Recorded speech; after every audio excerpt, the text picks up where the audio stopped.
సైనికుల సేవలు అమోఘమని డీఎస్పీ బాలకృష్ణారెడ్డి అన్నారు.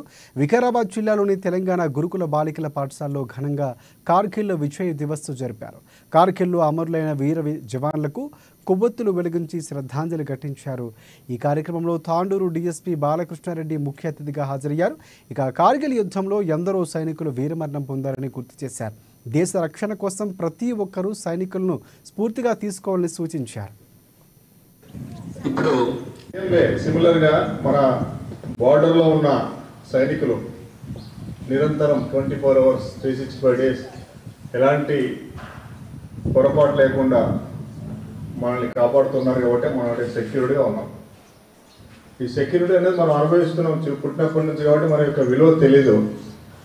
ఒక్క రోజు ఒక గంట సేపు అయినా మిమ్మల్ని ఒక రూమ్లో బంధిస్తే మీరు ఎట్లా ఫీల్ అవుతారు?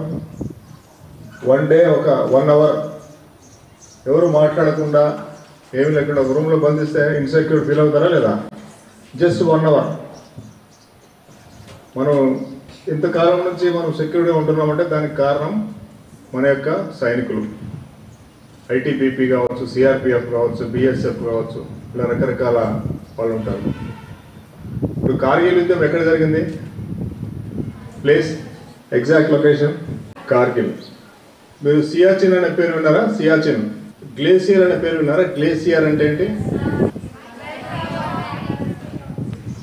ప్రపంచంలో అత్యంత కఠినమైన రక్షణ ప్లేస్ ఏది ఉంది అంటే అది కేవలం సియాచిన్. ప్రపంచంలో ఇంకే దేశంలో